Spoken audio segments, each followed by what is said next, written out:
എന്റെ മാളുവേ, ഇത് ഇത്രയും കഷ്ടപ്പാടുണ്ടെന്ന് പ്രതീക്ഷിച്ചില്ല. എങ്ങനെ വയ്ക്കും? കഴിക്കാൻ എളുപ്പമാ, വെട്ടാനാ പാട്. അപ്പൊ എല്ലൊക്കെ എങ്ങനെ പൊട്ടിക്കും കഴിക്കുമ്പോ?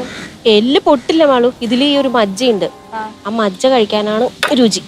എങ്ങനെ കഴിക്കും നമ്മള്? കഴിക്കും, കാണിച്ച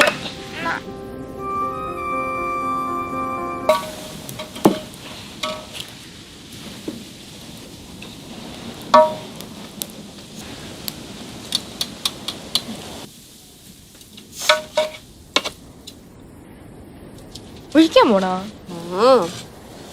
ഇത് 3-4 മണിക്കൂർ ഇരിക്കണ്ടേ?